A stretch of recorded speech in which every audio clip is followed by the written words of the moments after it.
Thank you. Thank you very much, everybody. Well, thank you very, very much.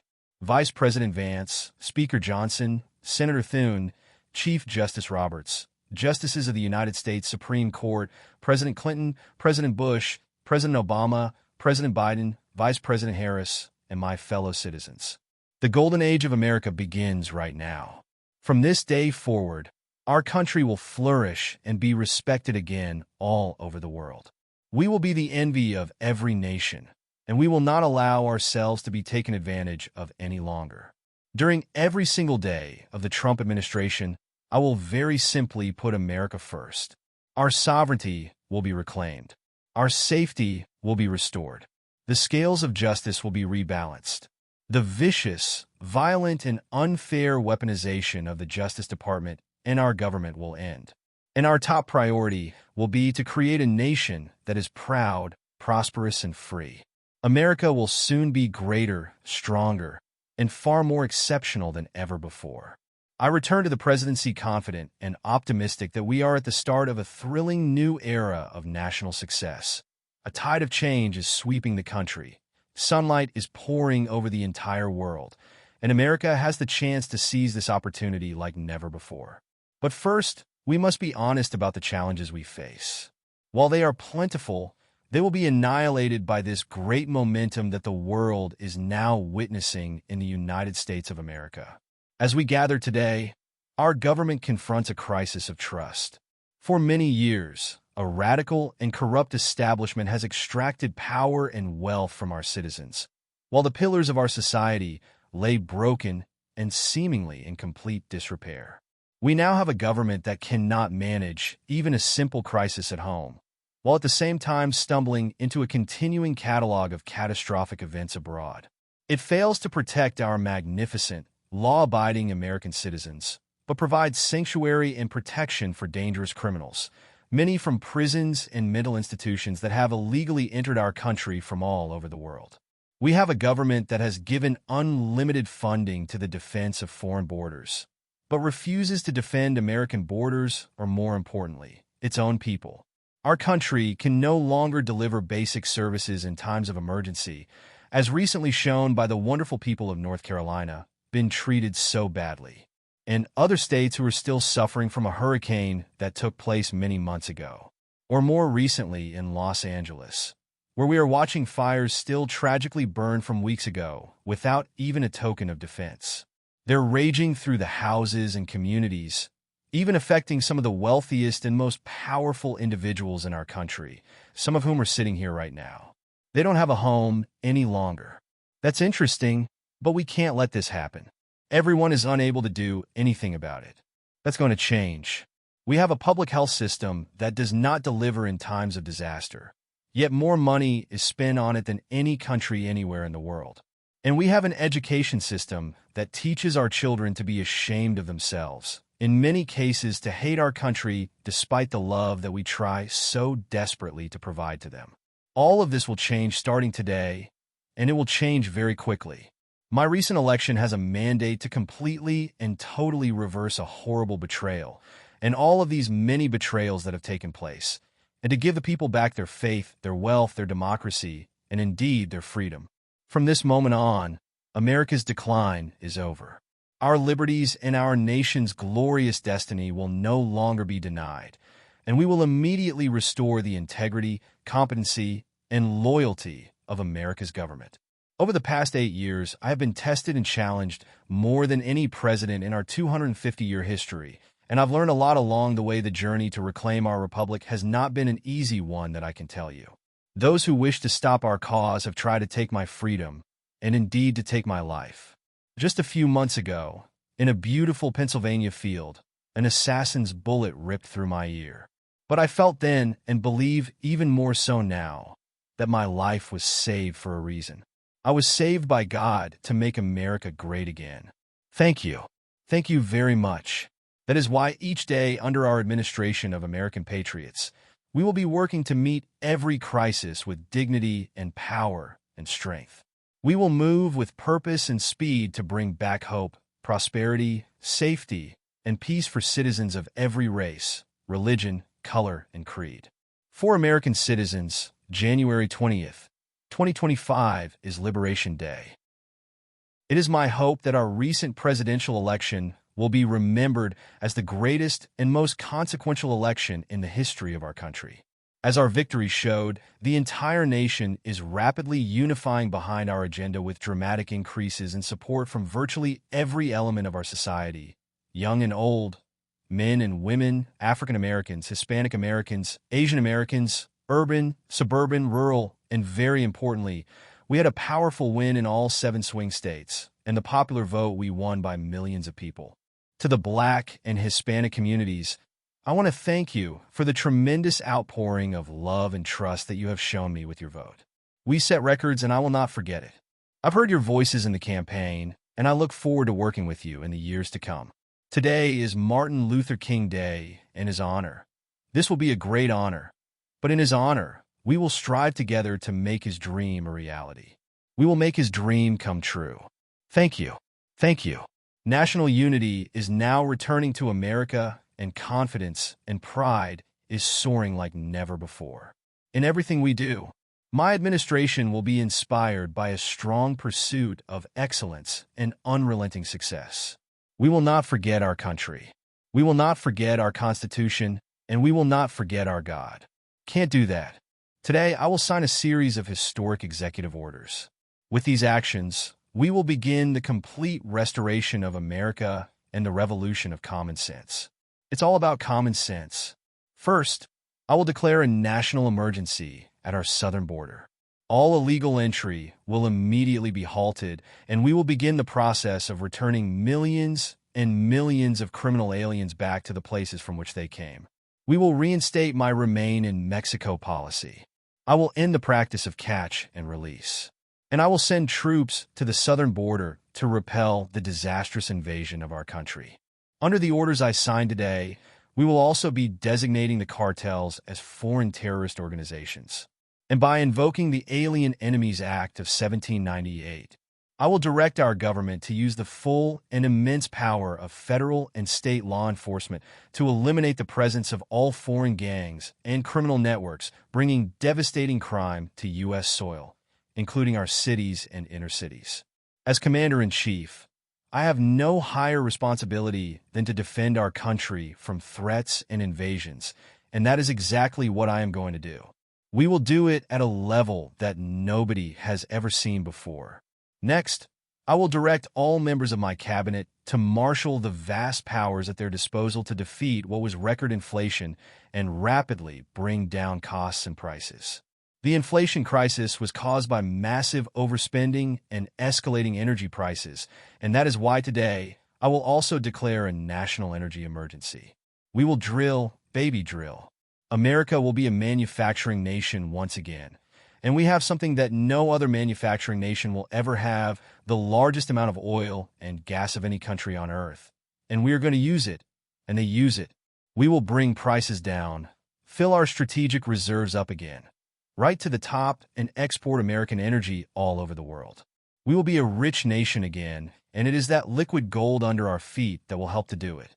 With my actions today, we will end the Green New Deal, and we will revoke the electric vehicle mandate, saving our auto industry and keeping my sacred pledge to our great American auto workers. In other words, you'll be able to buy the car of your choice. We will build automobiles in America again at a rate that nobody could have dreamt possible just a few years ago, and thank you to the auto workers of our nation for your inspiring vote of confidence. We did tremendously with their vote. I will immediately begin the overhaul of our trade system to protect American workers and families. Instead of taxing our citizens to enrich other countries, we will tariff and tax foreign countries to enrich our citizens. For this purpose, we are establishing the External Revenue Service to collect all tariffs, duties, and revenues.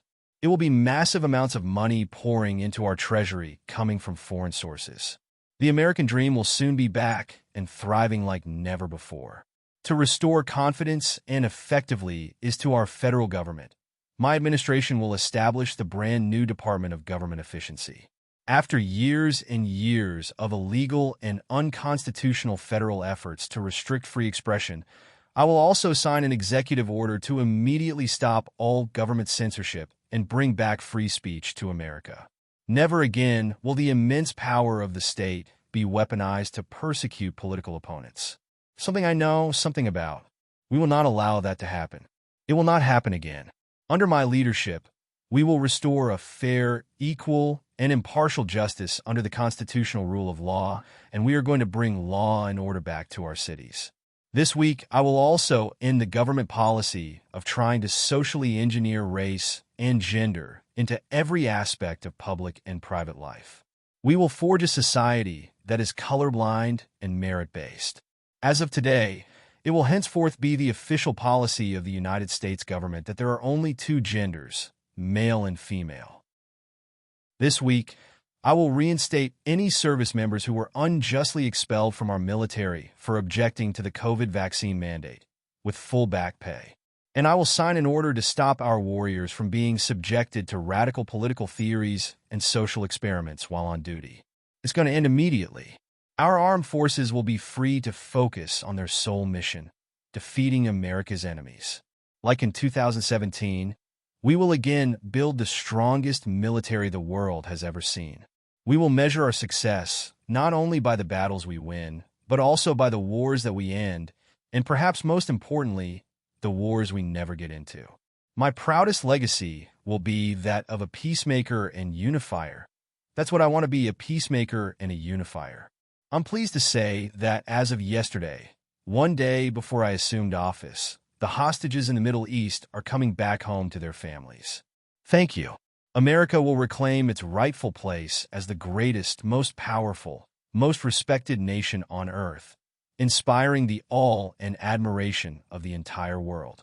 A short time from now, we are going to be changing the name of the Gulf of Mexico to the Gulf of America, and we will restore the name of a great president, William McKinley, to Mount McKinley, where it should be and where it belongs. President McKinley made our country very rich through tariffs and through talent. He was a natural businessman and gave Teddy Roosevelt the money for many of the great things he did, including the Panama Canal, which has foolishly been given to the country of Panama after the United States. The United States, think of this, spent more money than ever spent on a project before and lost 38,000 lives in the building of the Panama Canal. We have been treated very badly from this foolish gift that should have never been made, and Panama's promise to us has been broken. The purpose of our deal and the spirit of our treaty has been totally violated. American ships are being severely overcharged, charged and not treated fairly in any way, shape, or form. And that includes the United States Navy, and above all, China is operating the Panama Canal, and we didn't give it to China, we gave it to Panama, and we're taking it back. Above all, my message to Americans today is that it is time for us to once again act with courage, vigor, and vitality of history's greatest civilization. So as we liberate our nation, we will lead it to new heights of victory and success. We will not be deterred. Together, we will end the chronic disease epidemic and keep our children safe, healthy, and disease-free. The United States will once again consider itself a growing nation, one that increases our wealth, expands our territory, builds our cities, raises our expectations, and carries our flag into new and beautiful horizons. And we will pursue our manifest destiny into the stars, launching American astronauts to plant the stars and stripes on the planet Mars. Ambition is the lifeblood of a great nation, and right now, our nation is more ambitious than any other. There's no nation like our nation. Americans are explorers, builders, innovators, entrepreneurs, and pioneers. The spirit of the frontier is written into our hearts. The call of the next great adventure resounds from within our souls. Our American ancestors turned a small group of colonies on the edge of a vast continent into a mighty republic of the most extraordinary citizens on Earth. No one comes close. Americans pushed thousands of miles through a rugged land of untamed wilderness. They crossed deserts, scaled mountains, braved untold dangers, won the Wild West, ended slavery, rescued millions from tyranny, lifted billions from poverty, harnessed electricity, split the atom, launched mankind into the heavens, and put the universe of human knowledge into the palm of the human hand. If we work together, there is nothing we cannot do and no dream we cannot achieve. Many people thought it was impossible for me to stage such a historic political comeback. But as you see today, here I am, the American people have spoken. I stand before you now as proof that you should never believe that something is impossible to do. In America, the impossible is what we do best. From New York to Los Angeles, from Philadelphia to Phoenix, from Chicago to Miami, from Houston to right here in Washington, D.C., our country was forged and built by the generations of patriots who gave everything they had for our rights and for our freedom. They were farmers and soldiers, cowboys and factory workers, steel workers and coal miners, police officers and pioneers who pushed onward, marched forward, and let no obstacle defeat their spirit or their pride. Together they laid down the railroads, raised up the skyscrapers, built great highways, won 2 world wars, defeated fascism and communism, and triumphed over every single challenge that they faced. After all we have been through together, we stand on the verge of the 4 greatest years in American history. With your help, we will restore America's promise, and we will rebuild the nation that we love, and we love it so much. Story continues below advertisement. We are one people, one family, and one glorious nation under God. So to every parent who dreams for their child, and will America will be respected again and admired again, child who dreams for their future. I am with you. I will fight for you, and I will win for you. We're going to win like never before. Thank you. Thank you. Thank you. Thank you. In recent years, our nation has suffered greatly. We're going to bring it back and make it great again, greater than ever before. We will be a nation like no other, full of compassion, courage, and exceptionalism. Our power will stop all wars and bring a new spirit of unity to a world that has been angry, violent, and totally unpredictable. America will be respected again and admired again, including by people of religion, faith, and goodwill. We will be prosperous. We will be proud. We will be strong, and we will win like never before. We will not be conquered. We will not be intimidated. We will not be broken, and we will not fail. From this day on, the United States of America will be a free, sovereign, and independent nation. We will stand bravely. We will live proudly. We will dream boldly, and nothing will stand in our way because we are Americans. The future is ours, and our golden age has just begun. Thank you. God bless America. Thank you all. Thank you. Thank you very much. Thank you very much. Thank you. Thank you.